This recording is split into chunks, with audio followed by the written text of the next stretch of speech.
Hey everybody, I'm Yvonne Williams with Back to Earth Creations, and in this video I want to show you guys how I'm making my earth and sky style big cabs and then wire wrapping them with like a tree of life. So these are fused glass, but you could use similar techniques for if you're doing resin casting or anything like that. And I wanted to show you a key difference. I'm going to be remaking each of these in these molds.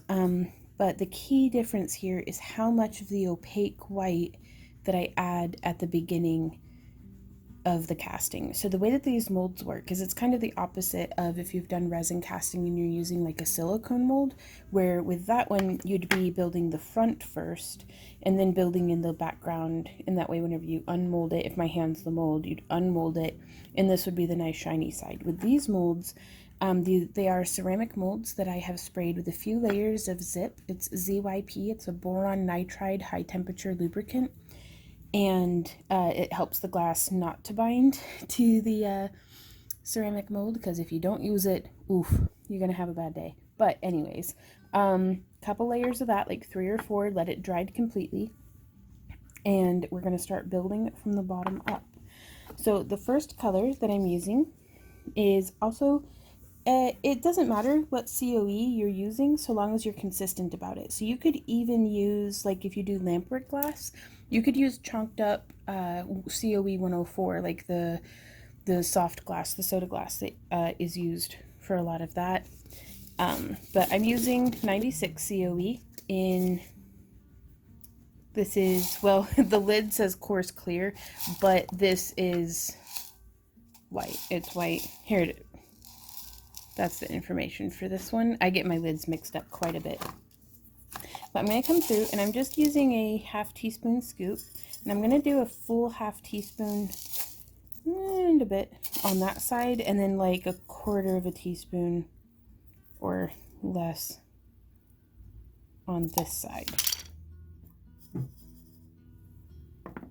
And then I'm going to scooch this one to where most of that glass is up towards the top. I want this to kind of simulate clouds on this side. So, and actually the way that I did on this one is I actually didn't add much of the white at all on the bottom. I just sprinkled it in on top, but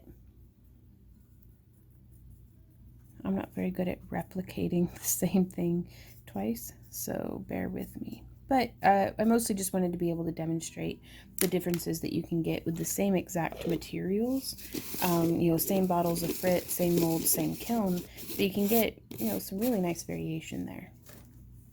So now I'm going to come through and do the grass. And I'm going to start with, I have an opaque fern green. The opal, whenever you're reading on the labels, does not mean opalescent in the sense that you would think of, like, you know, opals like the stone that have that beautiful fiery flash. They mean opal like opalescent or opaque. So I'm just sprinkling that in, and their opaques are pretty serious. There is like no light transmission through these opaque glasses, but they make a really perfect base for building other colors on top of, because your translucents will pick up on the colors of the glass behind it. So like here we have a dark green. The medium is the frit size. It's my favorite frit to use because it's not super powdery or anything like that. Now this is a very, not pungent, highly saturated color. This dark green is, so you don't need a whole lot. But if you're using a less saturated color of it in a translucent, sorry, the cat's like climbing on stuff, I think. If you use a lightly colored translucent, the background color that you put behind it can translate through, and you can really get some cool results with like color theory and stuff going on there. But today we're just working with some different, greens. Hashtag professional. This is aventurine green. Again, if you're used to the gemstone world, aventurine is like in the feldspar family, and it's a very pretty kind of jade green. Green aventurine, or aventurine whenever in the glass world, is like goldstone. It's a glass that has like metallic particles in it that give it a really nice shimmer. At least that's as far as I understand. So, but whenever you read aventurine, it's not meaning the gemstone. So in the most layperson of terms, that's what that means. And I'm just going to sprinkle that in because I like a little twinkle.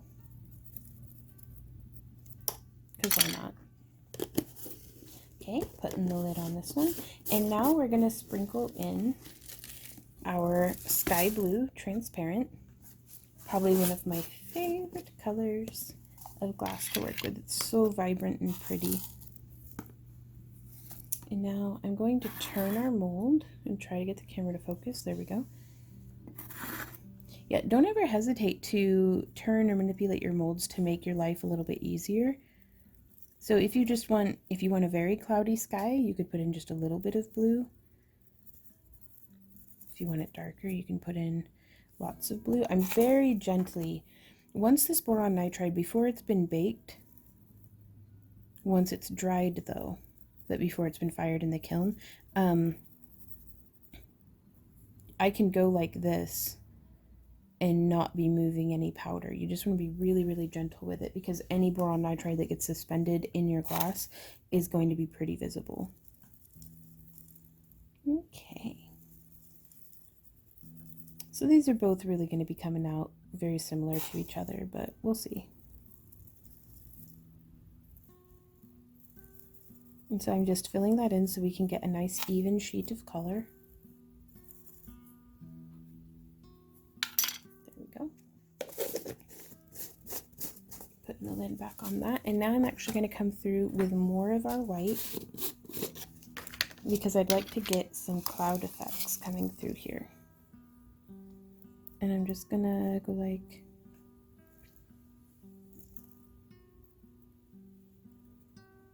if you can kind of accomplish a little bit of a strata maybe.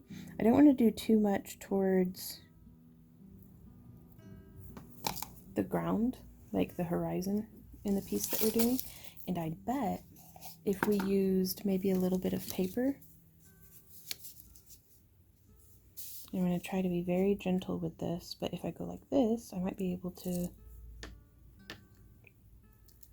get better lines, which I don't know if that's something that I really want or...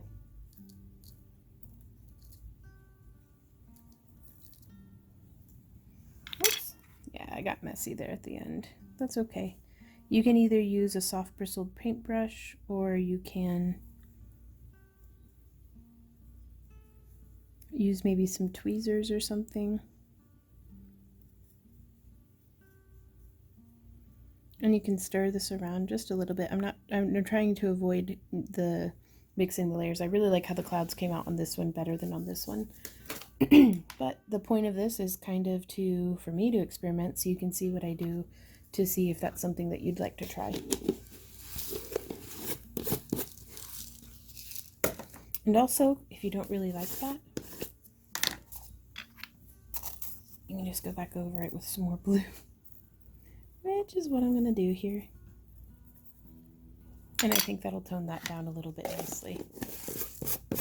Okay, so I'm going to be capping this in some coarse, well, this is mosaic clear. That's a little too large for what well, okay, yeah, we'll use the mosaic. Sorry, I am like so flim-flam, like wishy-washy on decision making when I'm being creative. And it's because I don't want to, stick too much to the plan.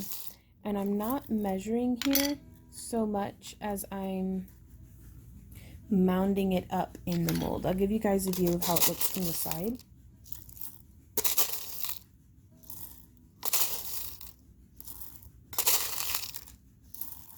So that's about 4 really mounded scoops using a ½ teaspoon scoop. And I'm going to do another one. You could, if you have like a circle cutter, you could just cut a circle of clear glass and put that in. And you'd end up with a whole lot less bubbles that way. I personally love the bubbles. I think they look like little, I don't know, just pretty little things floating through, like maybe will-o-wisps, or actual bubbles. So we'll see how that goes. But let's get a view of this from the side. So here you can see how much the glass is mounded up outside of the mold, because it's just like with melting ice, as it will lower kind of in the glass where as it puddles together. So it'll, unlike ice, like it's not exactly the best example, but it will melt down into a little glass patty like this, and all of that empty space around the pieces is going to shrink down. So I'm just going to come in here, bring it over and set it in our kiln. Then I'm going to get this loaded up the rest of the way, and I will meet you guys back over at my wire wrapping desk so that we can get these made into pendants. This is how the base layer is looking. This is what it looks like when the petals kind of set up. And I'm going to close it up and run in the kiln overnight, and then we'll meet you guys back here tomorrow. This is how our cabs have come out. Oh, you can see them there. And I'm going to get these cleaned up, and then we will get to wire wrapping. Okay guys, so we have our cab here. Now I've gone ahead and made a groove in this one, but this project can just as easily be done with a cab that is not grooved. On our website we sell all of our cabs in their traditional form unless it's marked otherwise, but if they're suitable for grooving, they'll have an option where you can select that and we'll add a groove to your cabs for you. But I really love how this one came out. So I'm going to start by wrapping this. Let me get a few things tidied up. I'm going to wrap and make the frame that like the wire would be attaching to, which if we're using, I'm going to kind of try to progress side by side with both of these cabs. That way you can do it grooved or not grooved.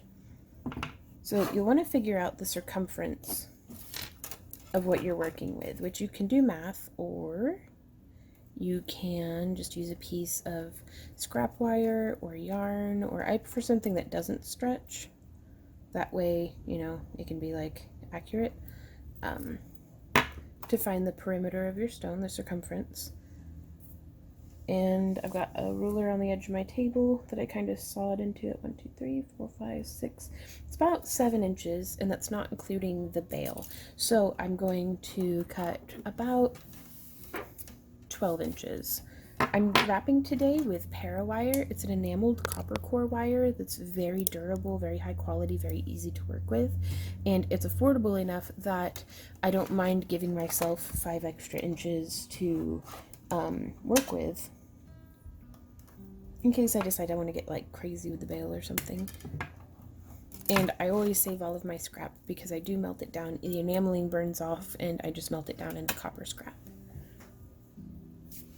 But you can also, I've saved up bins before I got into metalsmithing, and I had saved up some bins of like copper and enameled and stuff, and I was able to take that to a metal recycling center and sell it for a bit of money. Not much, but you know, I'll take what I can get. So from here, if you are working with a stone that does not have a groove in it, let's see if I can find, you want something as a mandrel, which depending on the shape of your stone, you may want something square or round or oval. So I just have this bead organizer, which this one may actually be a little large for what we're doing. Yeah, because the spring back of the wire opened it back up. So let's see if maybe, oh, but that one's too small, isn't it? Yeah, whereas something like this one, that's way too small. So, I don't know, rummage about until you find like a pill bottle, or, no, that's too small too. Well, heck. I guess you could just use the stone itself. Once you get that round started, yeah, I've got a paint bottle right here. Let's try making it a little too small. Also, that's a great way of getting an oval, doing a circle that's too large and then shaping down. If where the wires cross is the north end, just bend around on the south end. And that's a good way of getting a pretty consistent kind of oval or egg shape. But if you're doing the back of where the wire is going to be attaching on your non-grooved stone, then you'll want to make sure that you've made something that's a pretty good size actually for this.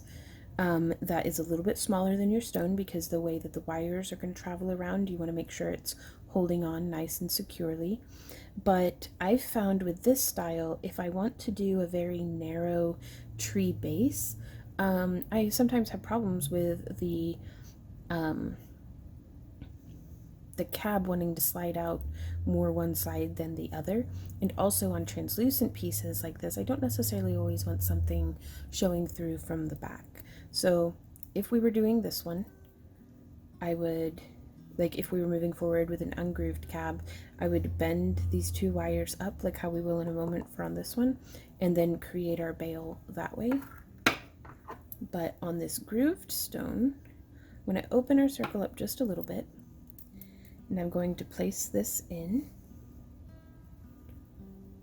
just holding on to the edge of the stone. Now this is a 16 gauge wire that I'm using, and all my tools and materials will be listed down in the video description. With some of them have affiliate links, which is a great way of supporting our channel if you're in the mood to shop, with no additional cost to you on the products that you purchase.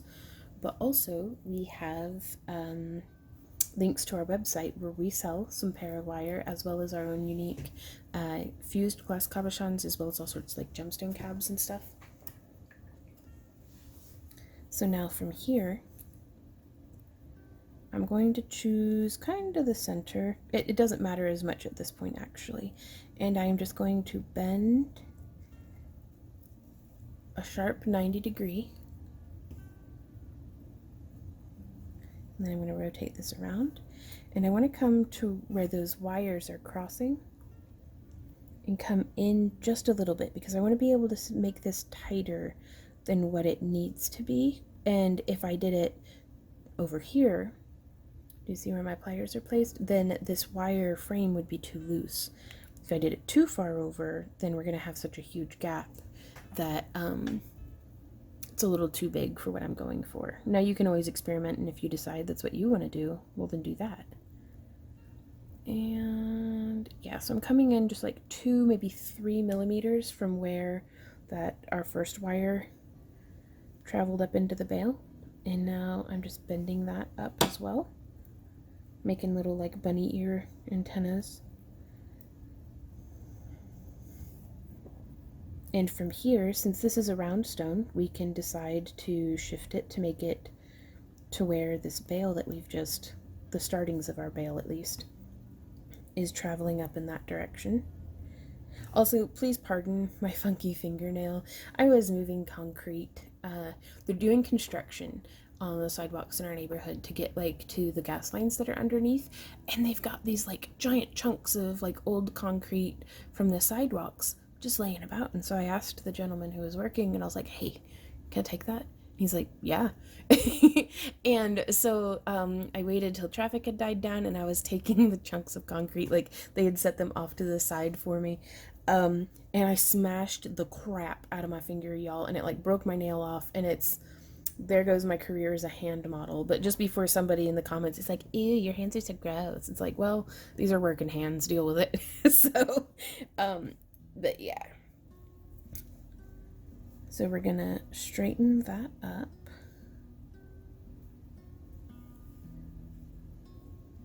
And you can always test here, make sure there's not a whole lot of wiggling. And now I'm gonna come through with some 26 gauge, and I'm pulling off an entire arm span. Honk, goes the train outside. And it's this 26 gauge wire. Whoops. Oh, I just threw it on the ground, didn't I?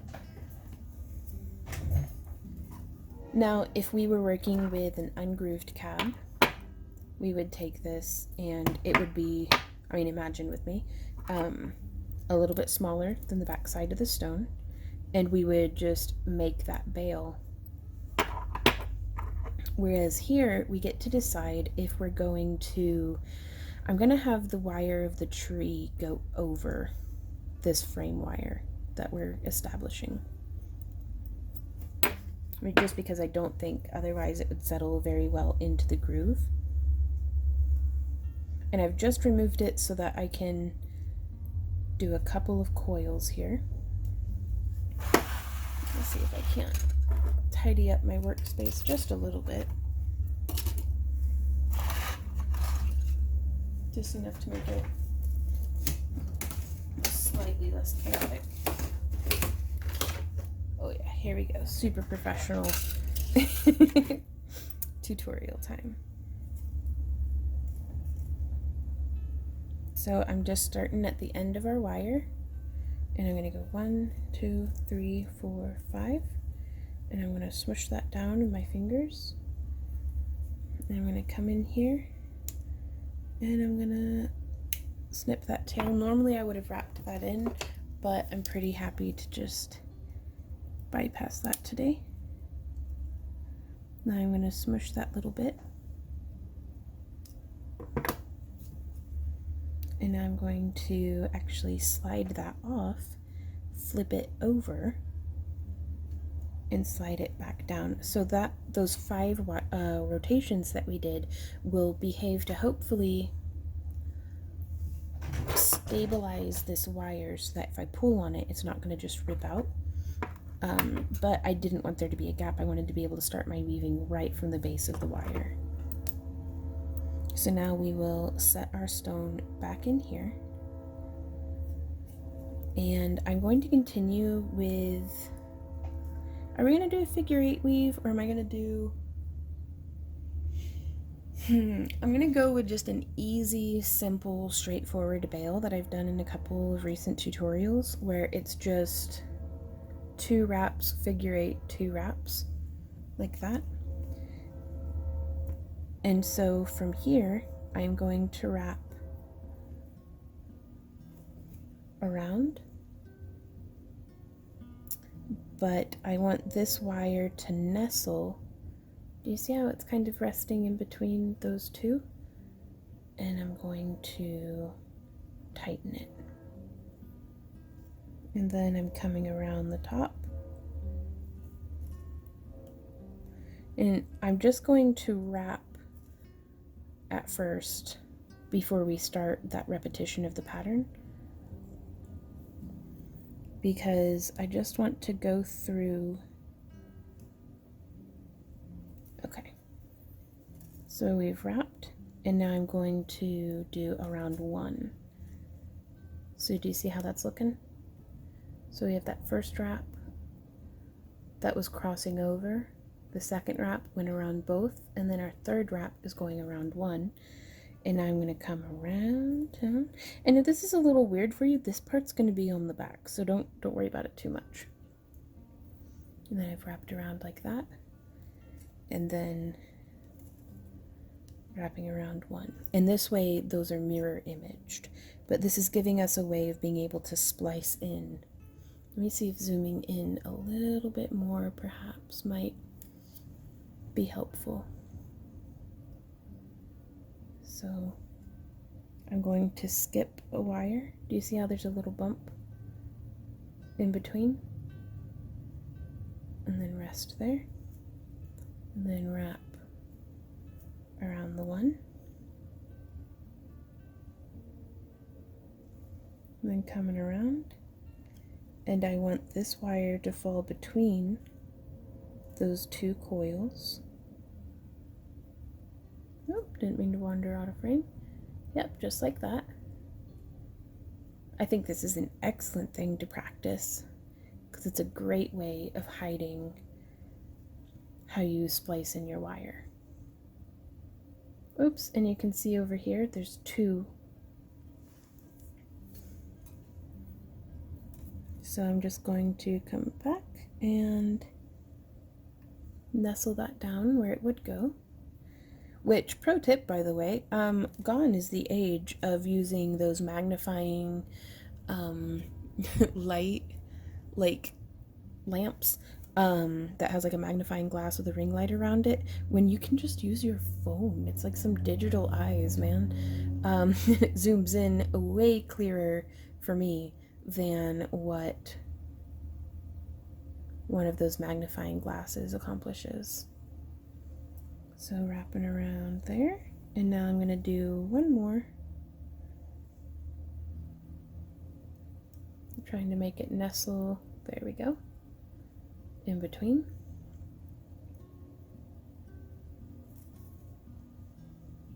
Excellent. So now we have where it's mirror imaged, and from here we will go 1 and 2, and then I'm going to zoom out for you again. Oh, too far. There we go. Spreading these wires just a little at the end to make it easier to weave around. So I'm wrapping like from behind and towards me around the one, and then the second one.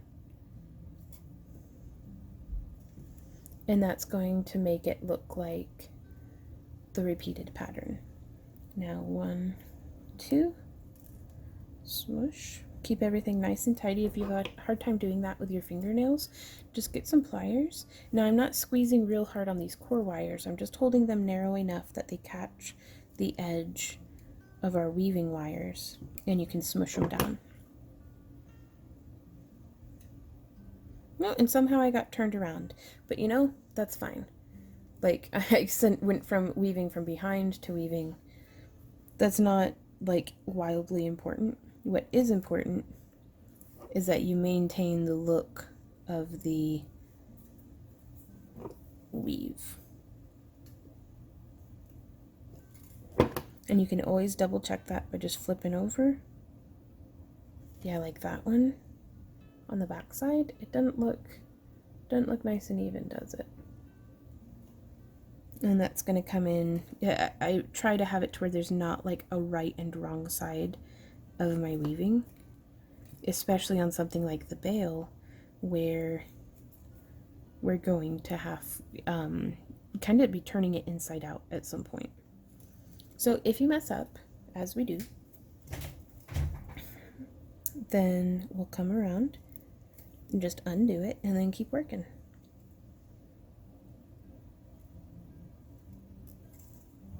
So there we go. Okay. So just kind of, not to just be like, well, you'll figure it out, but you'll stumble your way into your way of accomplishing this. But I'm still going to try my best to explain what I'm doing, but I cannot emphasize enough how important it is for you to do your own thing here. Like, if you don't like what I'm doing, there's a million different ways of wire wrapping bales. And have it be as organic and messy as you want. Like, so we've wrapped, still trying to maintain this coming in from behind, and we've wrapped around this way. I am going to come up in between the two, and then around towards the back, then between the two, and then around. And you can see here this is accomplished on our back side, the 2 loops. It looks a little bit weird right there, but that's because it wasn't the first use of the wire. And now from here we go 1 and 2. Let's give it a smush. I'm going to use some flat nose pliers this time to see how that works. Oh, I like that. Gives you a nice solid wall of metal to press against. And so we've come around the bottom, coming in between our 2 wires, then around to the back, then in between our 2 wires, and then back down. And so that completes the full rotation on the front and back. And you can smush with your pliers after every single loop. You do what you feel like you need to do to accomplish consistent results. And so now, what are we doing? Okay, from behind. So there's 1 2. And we should have wiggled checked sooner, but wiggle check. There's no wiggle there. Our horizon's a bit, oh no. Our horizon's a bit wobbly, wonky. Okay, so we could shift it a little bit. Oof. All right then. So now the good news is, if you're having difficulty keeping your 16 gauge settled into the groove, because that is, you can see it's sitting almost on top of the groove, go with like an 18 or even a 20 gauge. The 20 gauge fits really well into that groove, and your wire would then travel very cleanly over the edge of it. If I have an example. I don't have an example on it directly on hand. But I kind of wanted the effect of this side wire protruding. So that's why I'm doing it this way. But you could use an 18 or a 20 gauge very easily and get a great result. What were we talking about? I lost my train of thought. Yeah, completely forgot. So I'm just going to keep on going. There we go, with the front and the back. Oh, if you don't feel super confident about this wire settling in and like being very, very sturdy and secure, the way that we're going to be doing the wire tree on the front is going to be wrapping around and stabilizing onto the back. So there is that also, kind of as an extra precautionary reinforcement.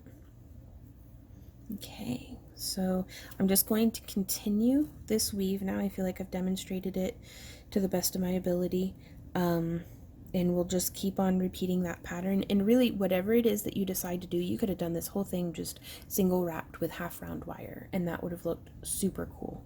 But just whatever pattern you decide to go with, just being consistent about it can get you really good results. So that's what I would recommend focusing on. Oh, and I got turned around again. Did I? I don't know. I just work here. So I will, through the magic of editing, meet you guys right back here when we've woven about an inch, maybe an inch and a quarter. So 25 to 30 millimeters. So we have woven our bale, and I still have almost the same amount of wire again, without any coiling on it. Now I am going to come through on just this one side and do 5 coils, maybe 10, I don't know.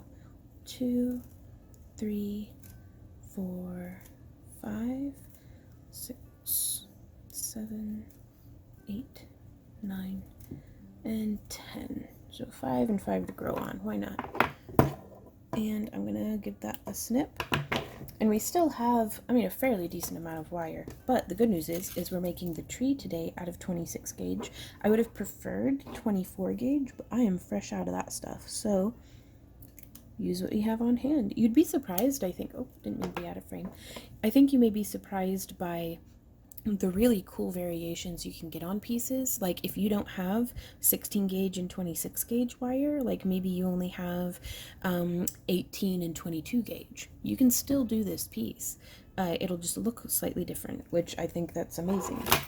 Like that's part of the fun of wire wrapping, is using different colors and gauges and textures to accomplish technically the same thing, but in your own way. So I'm going to now take my flush cutters and ping, snip that. And I'm going to be using my favorite pliers, these Mandrel pliers. And I'm going to use, I think, the 8mm segment. You could use a knitting needle or a pen or just whatever you have. And I'm going to start at the end of those wires that we've just snipped. And you'll notice how I have them split just a little bit, because as we come around, I want to, well, maybe split them a little more. There we go. I want them to settle in on either side of our bale, like so. So, and I just rotate around, grasp our work, oops, and nestle it in. And so that way we have a nice little bail. Now it's got these goofy little prong spots coming off to the ends. Something that I think would look really neat is that if we were using bare copper wire and we didn't mind doing a bit of torch work, we could have balled up the ends before using our mandrel pliers to come on down.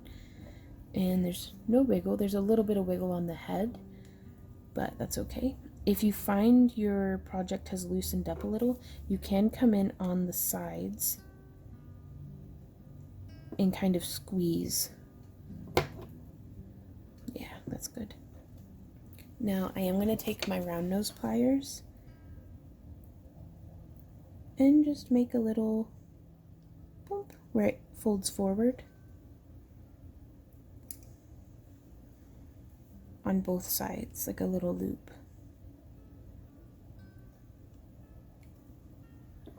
Our chain or cord or whatever we decide to use to thread this will still move through comfortably, but we won't have to worry about little snaggy bits grabbing our skin or clothes or hair. So that's looking pretty cool. Pretty pleased with that. Technically, you could stop here. Boom, jewelry.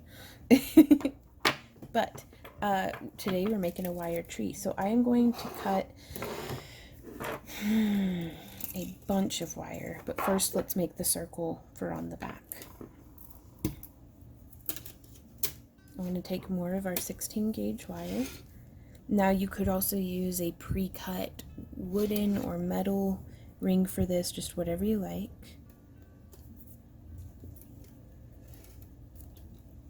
But just in case you don't have those resources on hand, it's coming around. And I'm going to snip about there.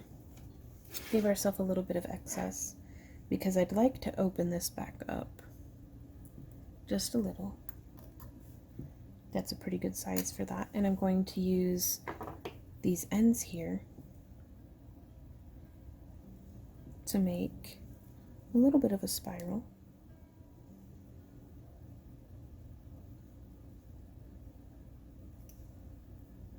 There's one side.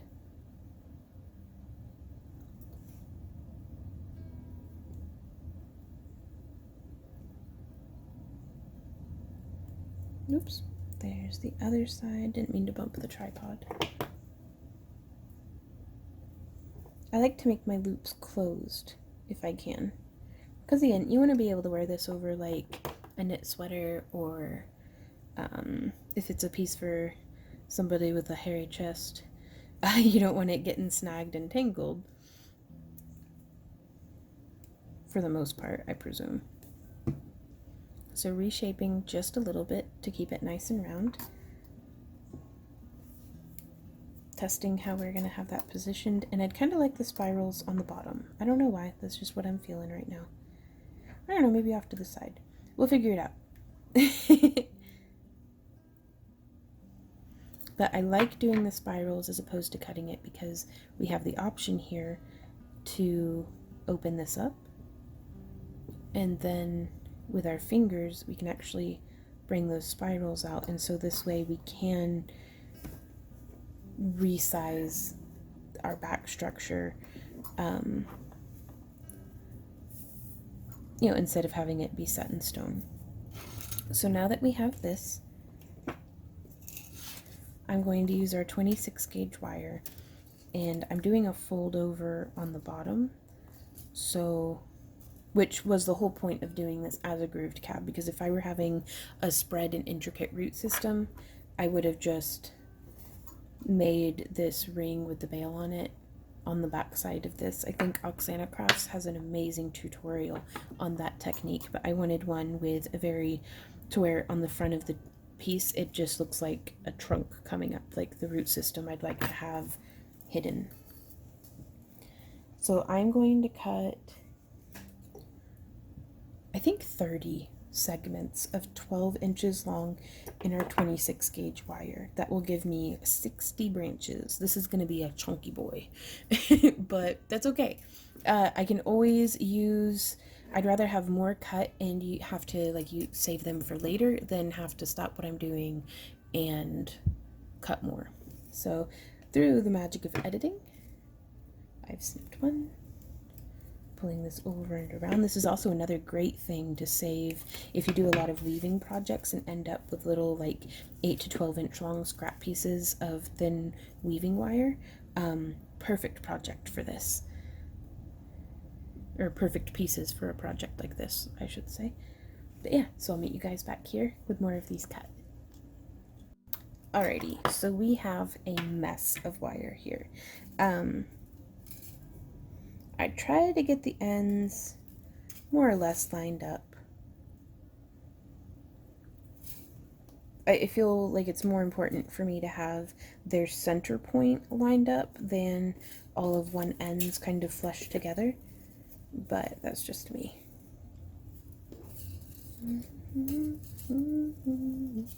Because of course I'm a messy burrito and there's some natural variation in the length of the wires that I've cut. You may be much tidier, but I just feel like if I can do it being messy, if you're actually measuring stuff, you're gonna do great.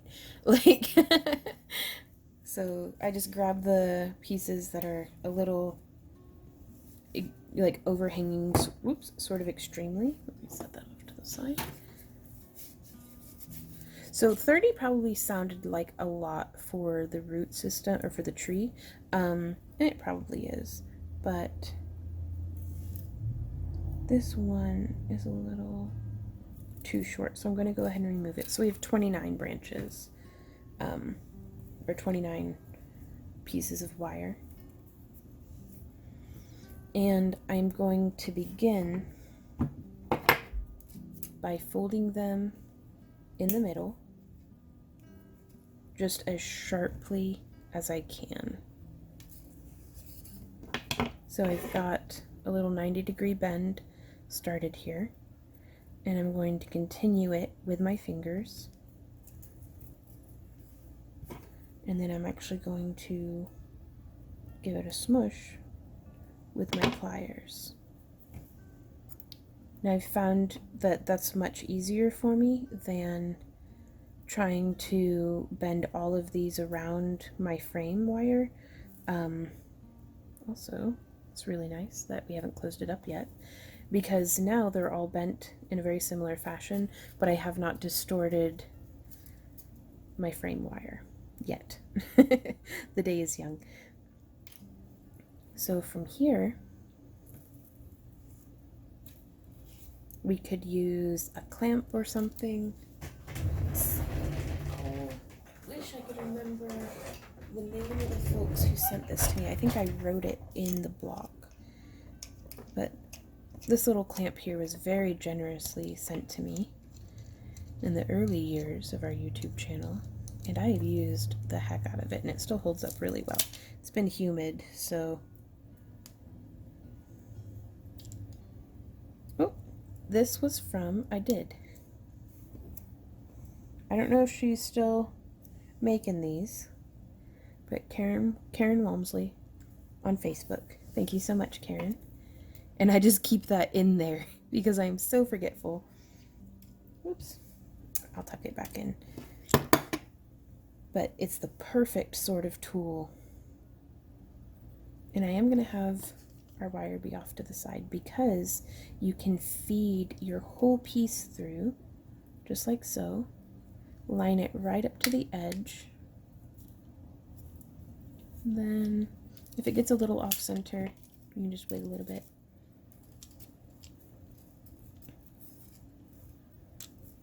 But yeah, just line all your wires up right where you want them. And then from there, you can tighten down these bolts.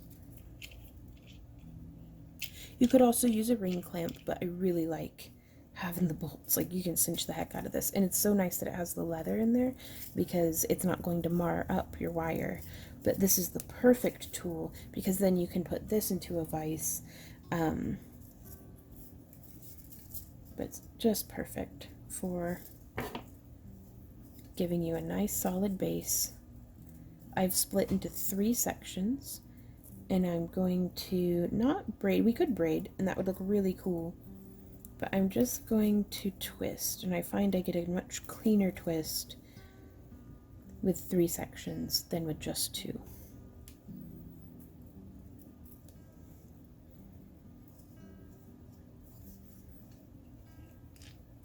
So having accomplished that with the 3 sections, you can now pull that out. And I've got some little like bumping and things, but that'll be fine. If you wanted yours to be very, very neat and tidy, you could have, I don't know, having a straight edge would have been more conducive, but also just addressing it one wire at a time might have been a good idea for you. Again, if a super tidy edge right there is very important to you. Now I am going to take 2 or maybe even 3 of the wires right here, and I'm going to do our Itsy Bitsy spiral, which is, I'll demonstrate on this piece here. If you hold the ends of your wire and you have one finger on bottom and one finger on top, holding firmly on those wire pieces, and then turn, you'll have made a pretty nice little loop that you can then flatten. And then if you take that again, going in the same direction, you can make some pretty nice little spirals, and you can repeat that a bunch. Look at that little spiral. That's stinking cute. So we're gonna take that, throw it on the ground. Isn't that adorable? And I'm going to make, I want to make it look like it's got a knoll, like a little knot in the wood. So I'm just gonna make a little spiral. And now from here, I'm gonna take our mandrel pliers again. And this is about 6 millimeters, maybe 8 millimeters thick. So I'm gonna use the 6 millimeter section. And I am going to make a bend in this tree trunk, just to make sure it will travel comfortably around our cab when it's all said and done.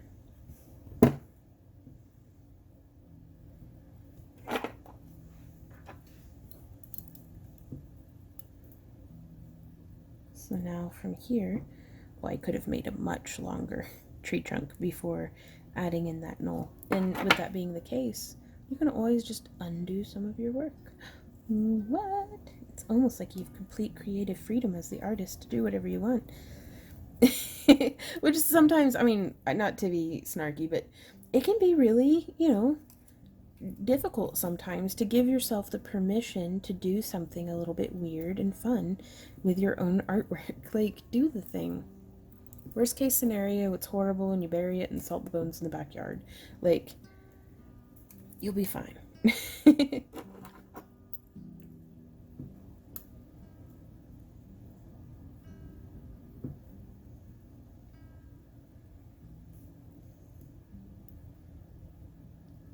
So there we are. And that's really coming around a little thicker maybe than what I would have liked. It's experimental.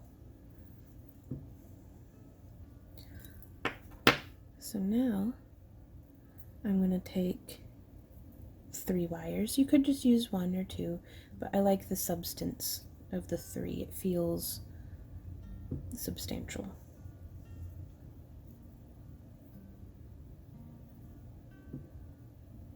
Yeah, just doing a little. Do I want to do a 3rd rotation? I do want to do a 3rd rotation.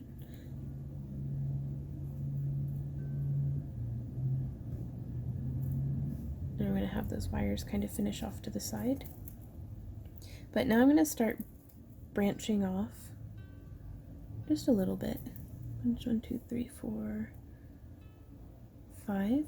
So if we had 30, or 29 rather, but I'm going to do 30 for the easier math, then that would have been 60. So we can do 12, around 12 branches of 5. So, and I want this to be kind of like an old swamp oak. So a tree has typically thicker, older branches down at the bottom as it works its way up. So if we've got 10 branches on either side here, I'm going to go ahead and split it into the 2 segments. Do another full twist just to give us some space between the branches. And then there's 1, 2, 3, 4, 5, 6 right there. I like to plan out where each group of branches is going to go before I start actually making the branches. 1, 2, 3, 4, 5, 6.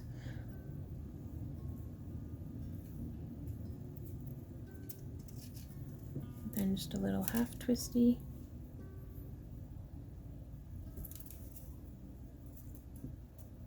You know, I don't think I much care for that. I'm gonna do just a half twist. Yeah. And then from there, it's gonna break off into, yeah, 2, 3, 4, 5, and 6. And I'm trying to pick wires that are kind of grouped together anyways. Like I wouldn't pick a branch from over here to be going into this section, just to give the wire a little bit more of a feeling of flow. 2, 1, 2, 3, 4, 5, and 6.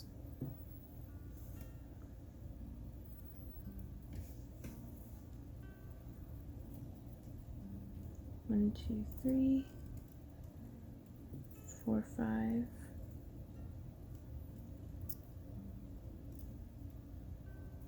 and 6. There we go.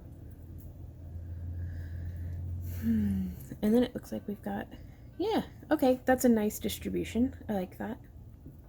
Kind of evenly spread branches.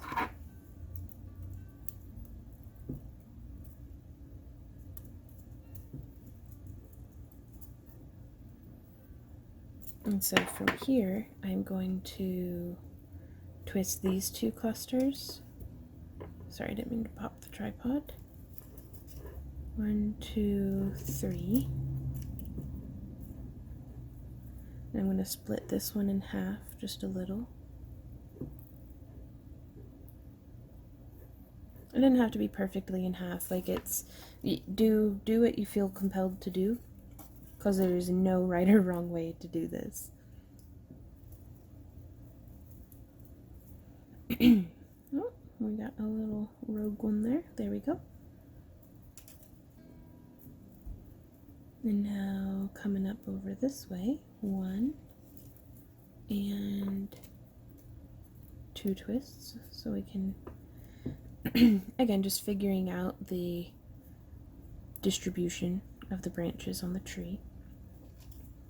And I like to have them all grow evenly instead of, used to I'd do one section of branches all the way to the end and then, and then go back in and finish the other branches. But I really enjoy giving the whole tree a chance to grow together.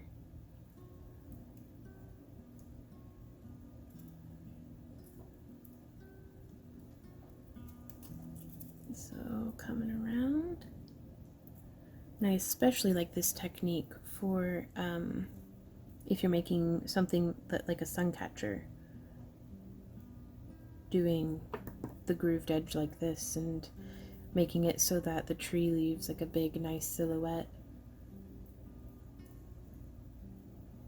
And you can always swoosh that knoll in just a little bit.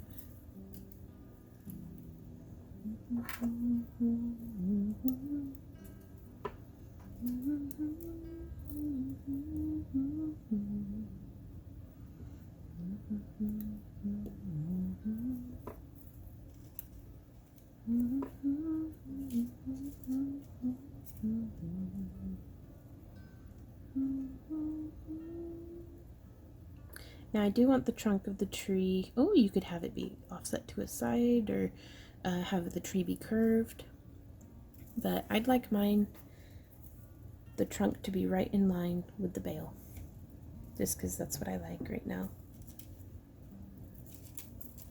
And this is looking pretty dense. That's okay, and it can feel, y'all, at this point, oh my gosh, there's so much going on. We literally have, 58 ends of wire here that we have to deal with. It can feel overwhelming, and that is normal. If you start to feel frustrated or overwhelmed, set the project down and come back to it. Just make sure your cat can't, like, help. But this is a lot, but we can do it. We will do it. One wire at a time. To establish, we already have this attachment point here. I want to establish the attachment point on the other end of our piece. So I'm going to start working now from the center. Just, it's as good a spot to any to start. And I'm going to split this wire, and I'm going to go twist and twist. You don't have to do the same number of twists that I'm doing. This is just what I do because it helps me to keep from feeling overwhelmed. And twist and twist.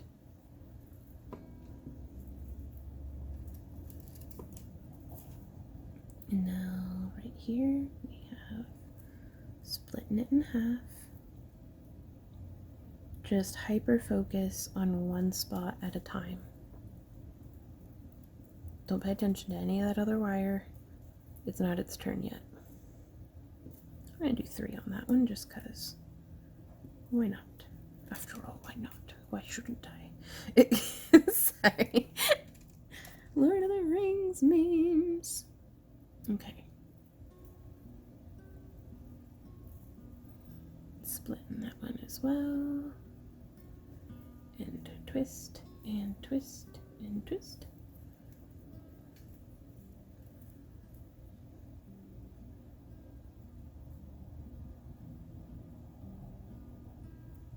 Getting in there, splitting that.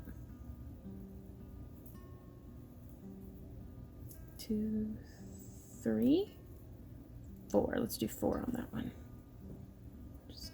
Or 5. No, just 4.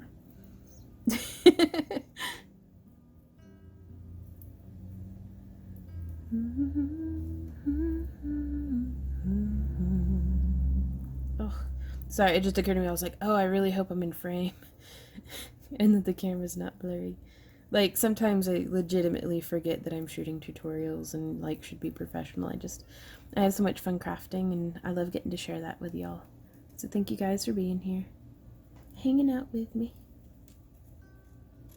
I hope you're having a wonderful day wherever you are, whatever you're working on.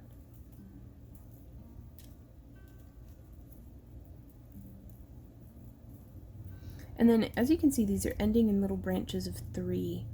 And so I'm just going to take 2 of them and do a twist, twist, just to give it a little bit of something else going on. And then that one just gets 1 twist. And then don't hesitate to, once you've dealt with a branch, smush it back together. You can always spread it back out, but if it's getting in your way and, like, frustrating you,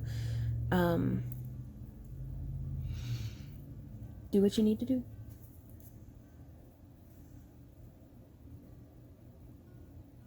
Okay, so we've got 4 on this side. Do we? Yes, we do. 1, 2, and 3. And then splitting these ones off, 1 and 2 and 3. And come in here, and 1 and 2 and 3. Done with that one. Next one. And if another thing that I like to do is I can just bend the one segment that I'm working on forward, and that way it does sort of lift everything up and out from the rest of what we're doing. So there's 1, 2, 3, 4. So I'm working now on a segment of there's 2 on one side and 3 on the other, which, you know, if you're super into stuff being perfect and symmetrical at all times,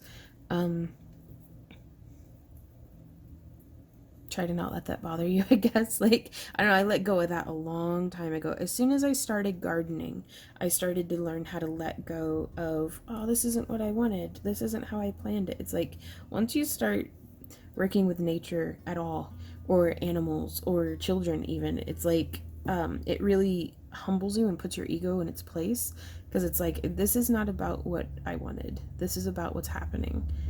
And more often than not, whenever I'm working on a piece, or whenever I'm out in the garden, or, you know, making music with other people, you get such an amazing result if you just let it happen and go with the flow, than if you try to impose your expectation onto, well, I wanted this plant to grow like that. Well, I wanted it to be like this. And it's like, well, I'm so limited by my own creativity and experience that sometimes embracing the chaos and letting the disaster happen gets such a cool and wild and wonderful result that, you know, I feel like I never could have come up with on my own. So it definitely, it's, I don't know. I kind of lost my train of thought. I hope that makes sense. Or be very, very meticulous and, you know, precise and absolute perfection, because there is beauty in that as well, and definitely skill and craftsmanship.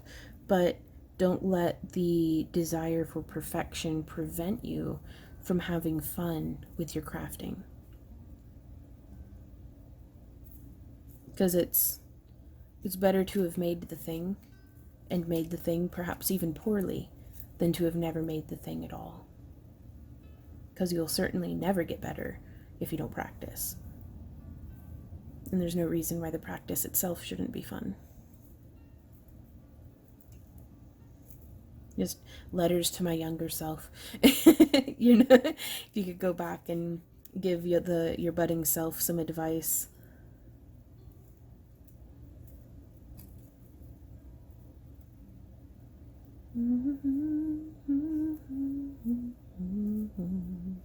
Just coming through, twisting all the branches.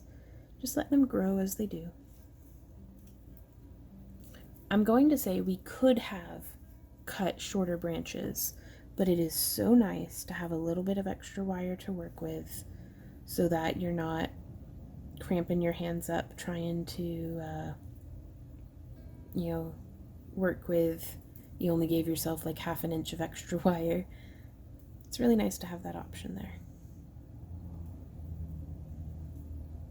And I'm just kind of going with this formula of doing 2 or 3 twists, and then moving on to, you know, kind of the next smallest branch down. So here I have those 3 wires, and I'm going to twist, and twist, and twist, and then I'm going to branch off into just 2, and twist, and twist, and twist. Let's zoom in, clear out the background, and I'm going to try to really capture what it is that we're doing here. That way, if you're having difficulty, hopefully this will help. So we have our wires split now. 3 over here and 3 over here. And I'm going to twist once and twice. And now we have these 3 wires, and I'm going to twist once and twice and thrice, and then once more. And then I'm going to split into just these 2, and I'm going to go 1, 2, 3. And I've pulled those 3 wires off to the side now. And when I come back to this one here, where again we have 3, also it's just occurred to me I could have just branched it off 2 by 2 by 2.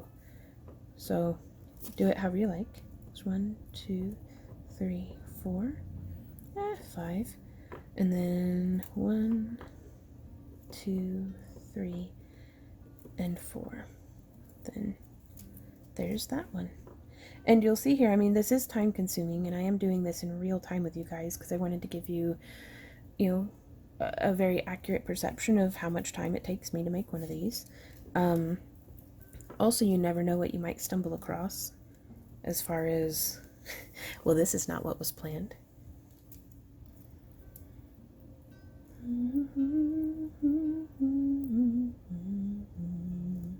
So it looks like we're going to have a section of 3 and a section of 4.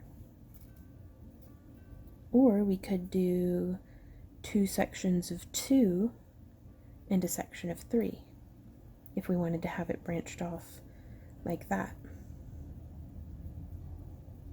I'm going to stick to what we were doing. We've got 3 and 4.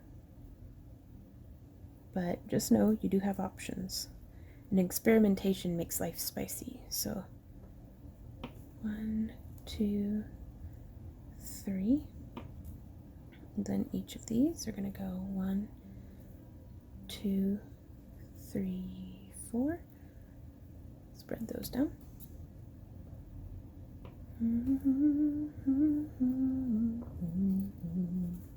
1, 2, 3, 4. And I know I've done Tree of Life pieces in the past. But gosh, if they aren't just fun though. And it's been a minute. I've learned a lot, hopefully, since last time I made a Tree of Life video. Certainly, I do hope I've gotten better at staying in frame, even if just a little.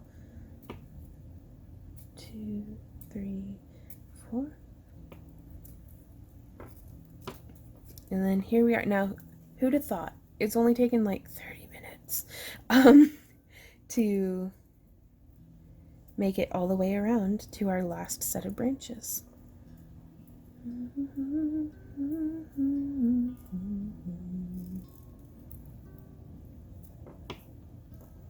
So we're going to have 3 and 2 right here. So there's 1, 2, 3, 4.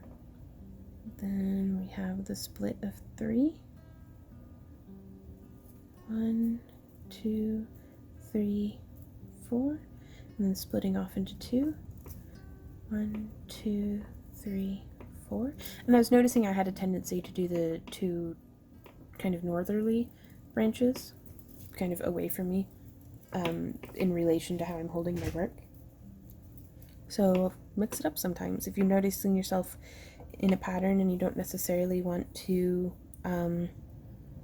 get stuck into a pattern, then every time you notice the pattern, just do something different. 3, 4, 5.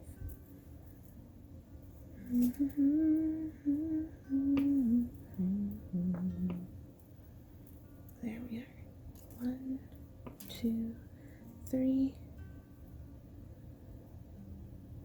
4, 5.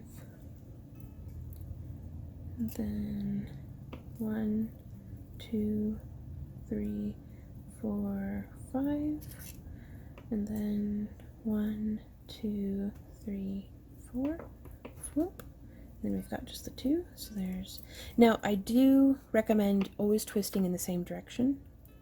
3, 4, 5, 6. Because it's going to give you a continuity, and the wire, the tension that you're creating by twisting the wire is going to remain consistent. So now we're going to place this here and see how are these branches doing. Even with all this going on. Ooh. And that slid right out off to the side. Now, with a super wide branch structure like this, we could have just set a cab and had this frame here go off into a bale. But again, I wanted to experiment and share that with you guys.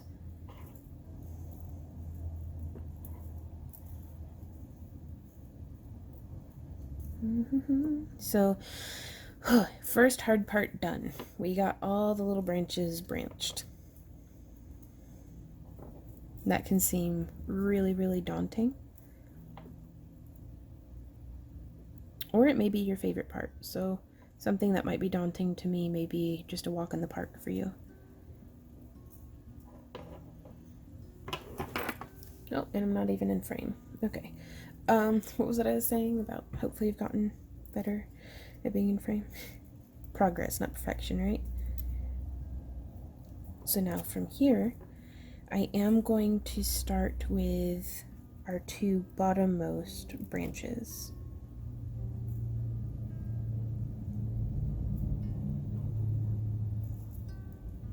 Just to kind of establish a side. And since this is round and we don't have, I mean, other than the bail being the particular top, I don't have to worry so much about my stuff shifting around right now.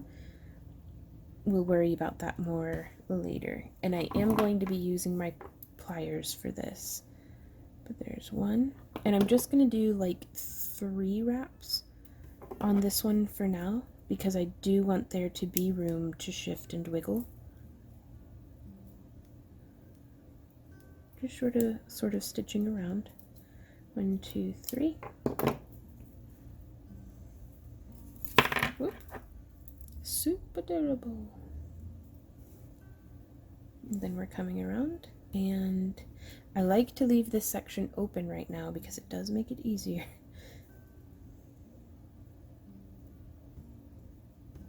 to just loop that through. So there's 1,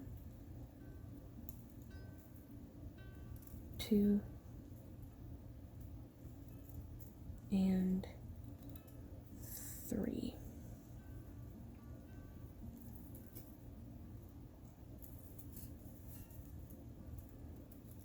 There we are. Done. No, not really. Oh, that'd be nice though. These are, I'm not gonna lie to you, a lot of work. So worth it though. So I think I am going to have to secure this part right here. So to do that, I'm going to take just a little bit, here's that short section of wire, the 30th branch I had cut, and I'm going to wrap once, twice, 3, 4, 5, 6, 7, 8, around 9, and 10 rotations. I'm going to give it a smush because I really want that to not shift on me when I pull on it. I'm going to go ahead and snip that end. I'm going to go ahead and tuck that end. The key to getting good results on stuff like this is every time you snip an end, smush the end. That way it's so much easier than going through and trying to tidy everything up at the end. So now I'm going to wrap around both of these. So there's 1, 2, 3. We could stop at just 3, but 4, 5 is just such a nice round number. And 5. There we go. Now we can take that and smush the heck out of it. Smoosh. There we go. And now I'm going to do 10 wraps on this end of the spiral to stabilize it. 1, and if you have trouble fitting 10 wraps, I'm actually going to just boop, open that up just a bit so that we can fit the wire in. So there's 2, 3, 4, 5, 6, 7. It may also be easier for you to just thread the end through, like you were sewing with a needle and thread. 8, 9, 9. It's always better to use your pliers if that's easier for you, or use your hands if that's easier for you. 10. There's no right or wrong way to make your art, you guys. I probably am starting to sound like a broken record, but I cannot emphasize that enough. Your way of doing this is the correct way. It is the way. Okay, so we've smushed that down. I'm now going to close that loop back the rest of the way. Boop. Or try to. There we go. And we're going to smush the heck out of it again. Smush, smush, smush. This would be a perfect opportunity to use some like nylon gel pliers if you have them. But now, we don't have that movement there. I think that looks really cute anyways. So we can just nestle that in.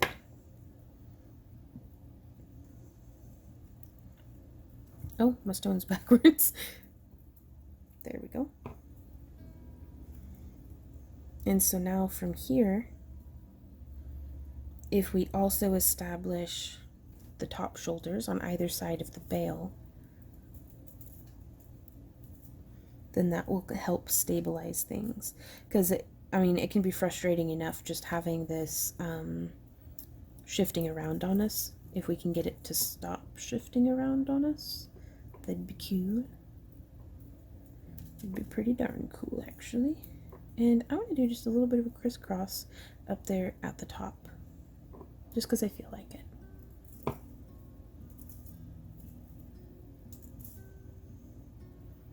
So I am just picking the wire that is closest to the bail on that side and threading it through. And at this point we can start to kind of pull a little tight. You don't want to like really cinch it yet because these wires will shift, but you can start establishing some tension. 2. And oh my gosh, this is so much easier, you guys, than if we gave ourselves just like a little nub of wire to work with. So don't be stingy. Unless you're working with like gold filled or something like that. In which case you do you, because that's a whole nother beast. Picking again the wire that is closest. And not all of them have to be over, so I'll do that one. Because also a lot of the trees of life that I've made in the past have had like very manicured and straight and like a properly trimmed tree. I want this one to have a little bit more chaos to it. It's a tree of life. It is not tidy and orderly, and it's a messy, messy burrito. What a glorious burrito it is, though. Okay, so there's that. I'm going to smush that little knoll in just a little bit. And so now, still a little bit of slide to it because we haven't really stabilized those ones yet. And by those ones I mean these bottommost branches.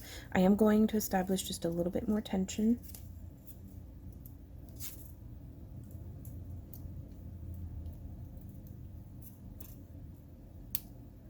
Four.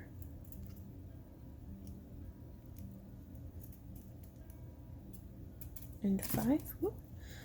I do recommend getting very comfortable with using your pliers to kind of sew this together, because I know it really helps me.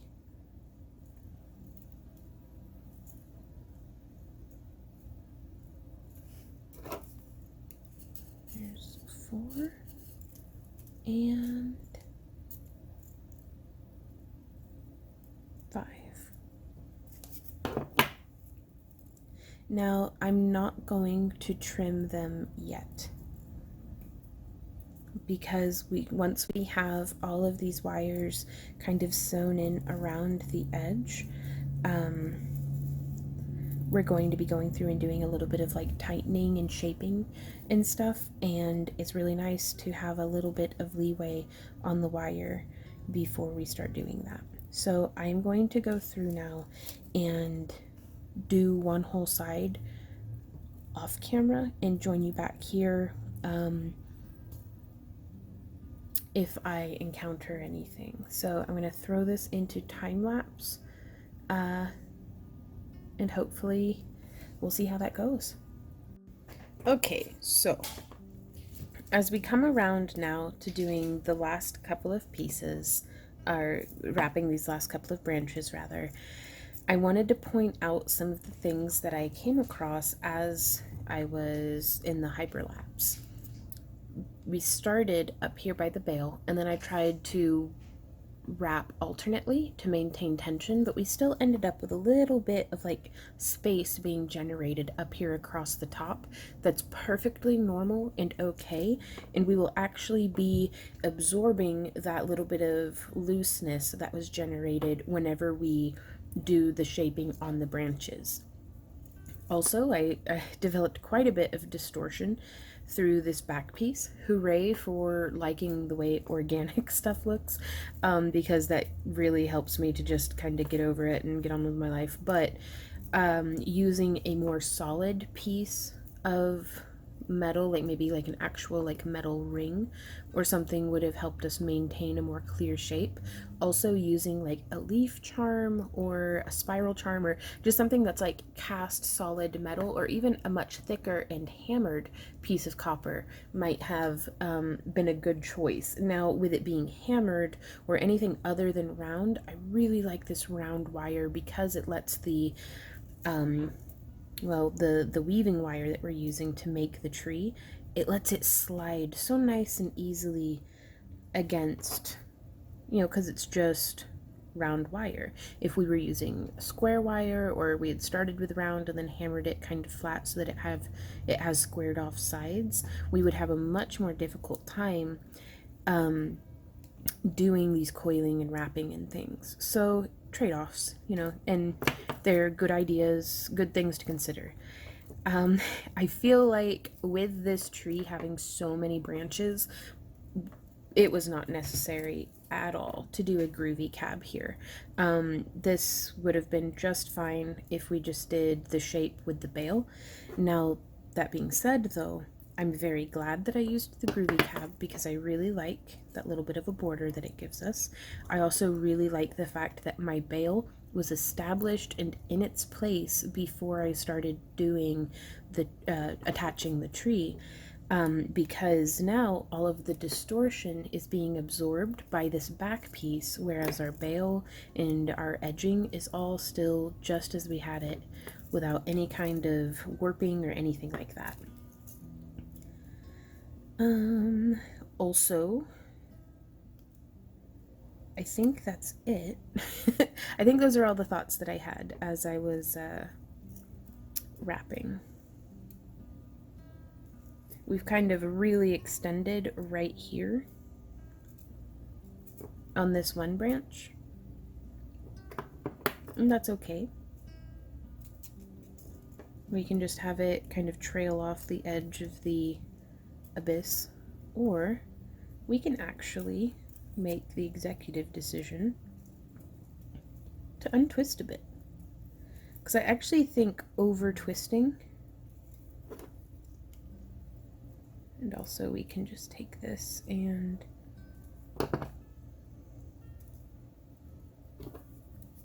I'm going to detach this entire branch from all that wrapping we had done initially. Excuse me. So don't be afraid to undo some of your work. It's okay.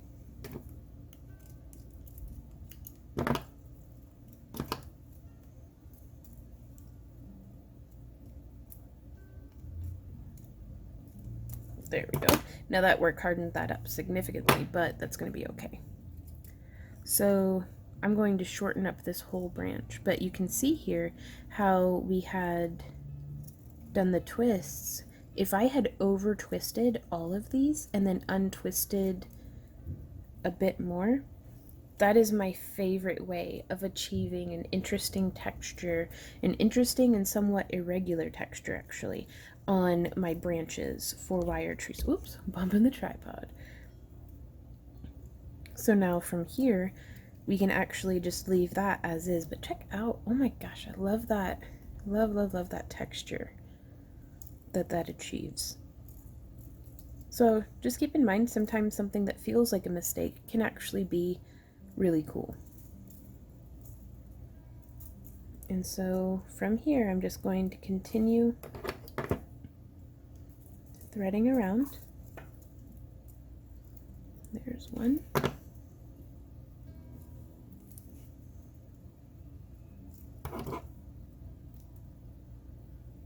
Two. And three. Now I'm trying to keep all the branches bunched together as well, so instead of pulling down, I'm pulling kind of up in that way. And again, that's based entirely on your own preference as well. Just hooking through. So this took maybe another 30 to 40 minutes to do all the branches. Well, almost all the branches, all except like these last 5.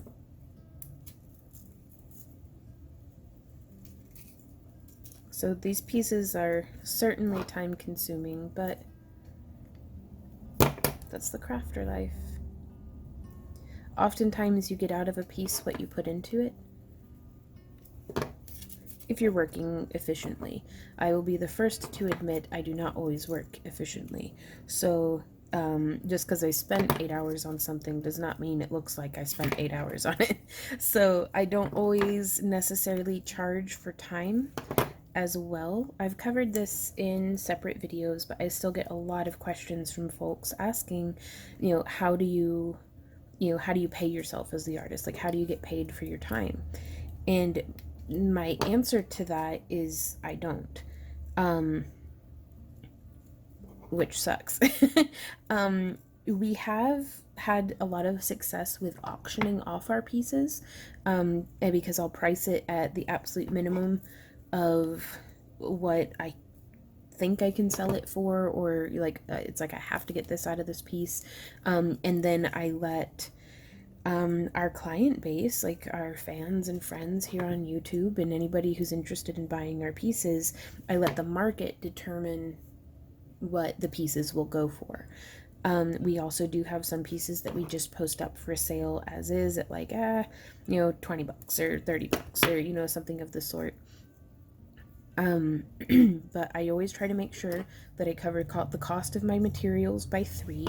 So if it cost me $5 to make something, I am going to charge at least $15. Just because it's difficult to balance between something is a hobby and something is a business, because this is the kind of thing that if I, won the lottery and never had to worry about money again a day in my life, I would still like to make jewelry, and I would still like to sell jewelry. Like, it's a lot of fun. I love seeing people take my pieces home and enjoy them, and it's my favorite part of making art is seeing it be appreciated by people who connect with it. So so with that in mind, how do I articulate that? I would do this even if I had a day job, and so like if all my bills were covered, I would still be here doing this. So I'm not as worried as much about getting paid per hour, yet here I am with the bills. And so it's really nice to keep my bills paid. And so, ow, sorry, I didn't mean to kick the tripod. I don't know. The best advice I can give for pricing your work is to look at how much are other people selling similar items for. If you've made something that nobody else has made, look at other pieces that are using similarly sized and quantity and quality of beads and gemstones and cabs, similar material types in the metal, similar techniques. and kind of see, like you can on Etsy shops, you can see how many sales somebody has made, what kind of reviews they have. And so that can be helpful, but nobody can tell you what your time is worth other than you. I feel like I pay myself more for less for being an artist as for being my marketing department. I get to do the art. That's the thing that I market to try to pay my bills. So, whenever I make something, let's say I've spent, 4 to 6 hours working on a piece like this, for every one piece like this, I've made maybe 5 or 6 smaller, simpler pieces, like maybe this one here, that, while beautiful and I love it, and we have a tutorial showing how to make this, so check out our playlists on YouTube. Shameless self-promotion. But I've made 5 or 6 other slightly simpler pieces that I sell for anywhere from like $15 to $30, depending on the stone or the material. Like, again, like so much small factoring of things can go into stuff. I can't tell you how to price your work, but time intensive piece, and then over in this imaginary pile are less time intensive pieces. The profit margin on these less time intensive pieces is going to be much higher than on these ones, and I don't focus as much on the profit coming in on individual pieces. It's, I hope to be able to sell to a threshold, whether that's made up of unique pieces or still unique, but more simplistic. And so if I come to, let's say, a thunderstorm's brewing up, and I'm going to keep working as we talk, but let's say we go to a craft show. I'm not worried as much about selling this one piece and paying all of my bills off of this one piece. I'm hoping to sell 50 pieces. And some of them might be $5 earrings that are just a charm on some, like a charm with a wire wrapped bead on an ear hook. And I might sell a couple of the really artistic ones, but these are not what I pay my bills with. I pay my bills off of the $5 custom made rings that I make for people while I'm sitting in the booth. And so the whole big picture starts to flesh out into, hooray, we did a craft show and now we can pay our bills. Or, we had a shop update and now we can pay our bills. Thank you, everybody who shops at our shop updates. So it's, and that's just been our strategy. We have some other vendor friends who, because we talk shop, because that's what we do, who are like, I'm not worried about whenever I'm doing like, let's say it's a month-long, they're doing like art walks or a Renaissance festival or a multi-day convention. They're not worried about, oh, I didn't make enough this weekend.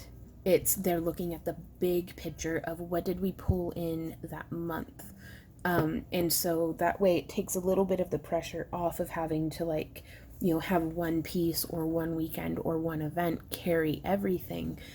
But there's going to be differences between how we run our business, how you run your business, and how the next, 5 people run their businesses, because you're going to find your way of doing things. But just the very nature of business is you want to be pulling in more money than you're spending, which is hard to do because, man, beads, y'all. Beads. Like, oof. And also, I just want to throw this out there. It is perfectly okay to not professionally sell your jewelry. Like, if you want to keep something, like, from becoming work, like, to keep something as a hobby, it is such a rare and wonderful luxury. Like, you get to make whatever you want and not have to worry about, oh, is this one going to be profitable or will people like it? It doesn't matter. You get to do your art. And that's something that, I've had people be like, oh, well, it's just a hobby. And I'm like, don't you talk down about your hobbies like that. Hobbies give this world life. So that's just my perspective on that. I feel as though I've rambled quite a bit. I do hope that any of that was helpful to you. But if you're stressing about stressing out about how much to charge for your pieces. Maybe focus more on how to market your pieces, because if you're marketing to the right people, which the right people are people who love your work. If you find people who love your work, who resonate with you, who, you know, are like your tribe, then they'll establish like the pricing, like that will get worked out. But if people don't know that you have this artwork that you've made, that you've poured yourself into, then nobody's going to know that they need to buy it, you know. So focus more on marketing, and the rest will start to fall into place. And fortunately, in today's age, with just some different footwork and stuff on social media, and, you know, for us, we do a lot of our marketing here on YouTube, because that's, you know, great way to connect with other crafters without having to put on pants is to make a tutorial, or to watch somebody else's tutorials, or, you know, different things like that. And that's going to help you to find yourself as a business person, if that's something that you're pursuing. I am working on, we had done a Craft Along Club exclusive live stream a few months ago at the time of recording, where I just talked nonstop about social media marketing. So if that's something that you guys would like to see made into a tutorial here on YouTube, my experience with social media marketing, let me know down in the comments, because I'd love to hear from you guys about stuff like that. And I want so badly to be helpful to y'all, because y'all have done so much to help us on our journey with establishing our business and just making ends meet, even through a pandemic, and all sorts of stuff. So any way that we can be helpful to you, just let us know.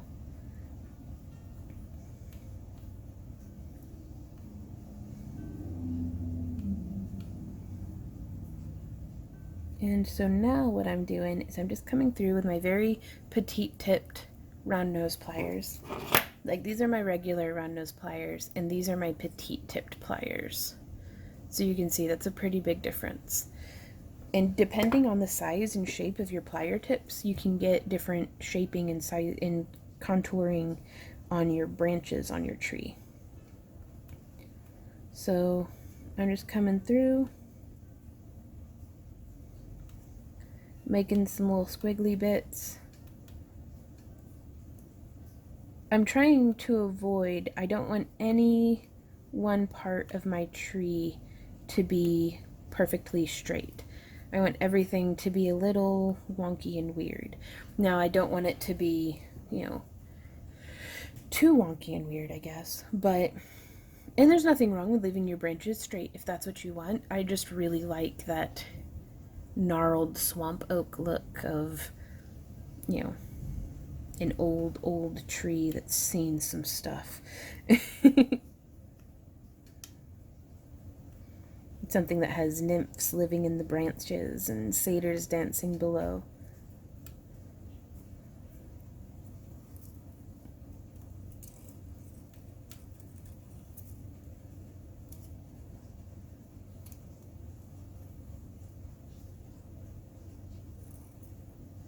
So now we've come through and we've twisted up just about all of these branches.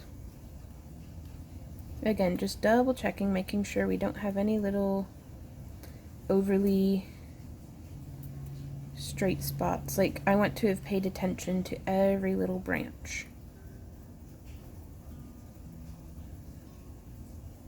There we go. That's looking pretty good. I'm liking that. So now what do we do with all of these branches? Like all these little tail end pieces. So I'm going to lift up, zooming in a bit for you guys. I'm going to lift that up. I am going to snip with just a little bit of wire overhanging, and then I am going to smush that down. I want all of the ends of our wire to have ended up against or facing the inside of our piece. That way there is no snagging, there's no pokey bits or anything like that. And so just starting at one end and then working my way around. Oops. And I'm gonna snip. And if you want, you could use your round nose pliers and make a little curve. I don't know if that's visible. Make a little curve on it like that. Oh, that's some nice thunder. And that way we can come through and push that down and in. So we're just going to keep doing that all the way around. Snip. A little bit of a curve. And smoosh. Oops. There we go. Now that one's still a little pokey uppy. There we go. So yeah, always kind of check as you go, because there's been times in the past I just came through and like snipped all that down, but I was never able to get it to be as smooth and comfortable as what I can whenever I'm giving each individual wire my undivided attention.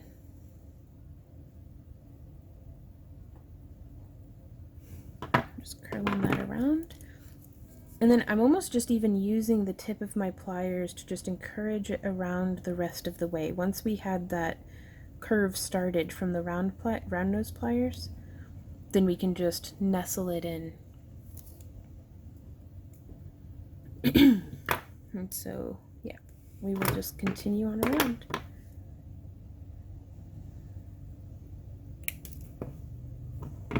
There's a snip. Making that little curve and nestling it on around. If you make the wire a little too long, that's okay. You can always trim it down shorter. It's better to have made it too long than too short and end up with a little pokey bit poking.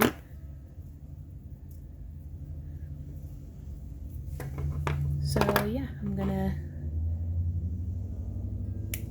keep doing this till it's done. You could even do it just exclusively with your round nose pliers and just kind of smush it, but I really do love my bent nose pliers for this. They get directly in there and make it just perfect. So through the magic of editing, I'll meet you guys right back here when this is done. So this is how our piece has come out. And I'm really, really digging it, y'all. I do hope this tutorial was helpful to you. If you guys have any questions, comments, or ideas, please leave them down below. If you were here watching this during the premiere, hey everybody! If you weren't watching this in the premiere and you would have liked to have been, please sign up for our newsletter at our website, backtoearthcreations.com. It's a free newsletter and it has like coupons, and we send it out whenever we have new tutorials or shop updates or anything like that. We try to not be too spammy or anything, but it's a much more reliable way, I think, than hoping that YouTube sends you notifications or hoping that social media actually shows our posts or different things like that. So if you don't want to miss a thing, be sure to sign up for our newsletter. We also have our craft along club, where for as little as $1 a month or $12 a year, you can support the creation of more free tutorials, as well as you get even beefier coupons. And we sell our craft along kits, or have our craft along kits in our craft along club, but we do sell them on our website now as well. So so if you don't want to subscribe but you still want to get your paws on some parawire and handmade cabs, that's definitely a way of going about that. So thank you guys again so much for hanging out. We will see y'all in our next tutorial. So until then, happy crafting. Bye. Oh, and we've got a bunch of these on our website. So if you want to literally craft along with me, we got you covered. Okay, bye guys.